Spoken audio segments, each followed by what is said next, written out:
L'appel du 18 juin 1940. Pourquoi? Comment?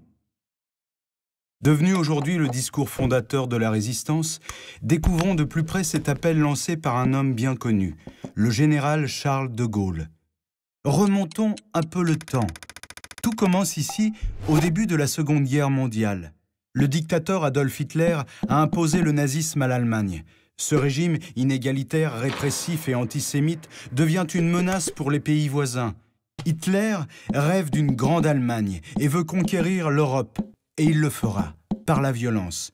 En septembre 1939, il envahit la Pologne. En réaction, la France et la Grande-Bretagne entrent en guerre. Mais rien n'arrête l'armée allemande qui attaque ensuite le territoire français. C'est la panique. L'armée française ne parvient pas à bloquer l'avancée des chars ennemis. Plus de 8 millions de civils fuient sur les routes. La percée allemande est tellement rapide que le 14 juin, les nazis défilent déjà dans Paris. Désemparé, le gouvernement se réfugie à Bordeaux. Parmi ses membres, le général de Gaulle, nommé quelques jours plus tôt, cherche des moyens pour poursuivre la lutte. Ainsi, le 16 juin, il se rend en mission officielle à Londres et retrouve le Premier ministre anglais Winston Churchill, convaincu lui aussi qu'il faut poursuivre le combat. Pendant ce temps, en France, les choses ont bien changé. Le maréchal Philippe Pétain est désormais au pouvoir. Véritable héros de la Première Guerre mondiale, Pétain apparaît comme le sauveur.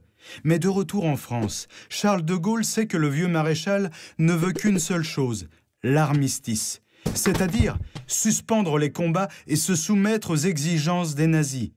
De Gaulle refuse ce choix et sans attendre repart pour Londres le 17 juin.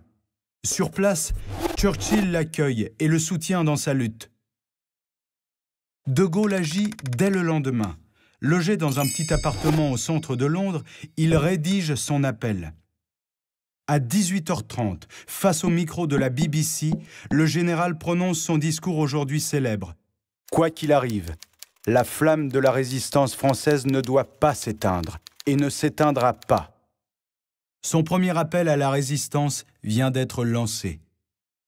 En France, le message est peu entendu, mais il est retranscrit le lendemain dans la presse. Quelques milliers d'hommes y répondent et rejoignent Londres clandestinement durant l'été. La situation est critique. L'armistice a été signé le 22 juin et la France est divisée en différentes zones. En partie occupée par les forces allemandes, elle est pillée de ses ressources. Le maréchal Pétain, qui a installé son gouvernement à Vichy, décide de collaborer avec les nazis. Le général de Gaulle est alors présenté comme un traître par la propagande officielle.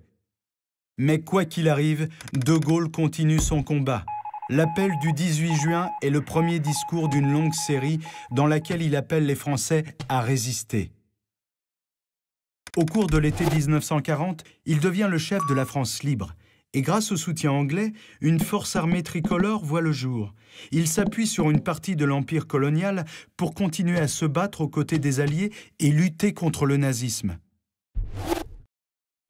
Célébré chaque année, l'appel du 18 juin est devenu le symbole de la lutte menée par l'ensemble des hommes et des femmes qui se sont battus pour que nous vivions aujourd'hui dans une France libre et démocratique.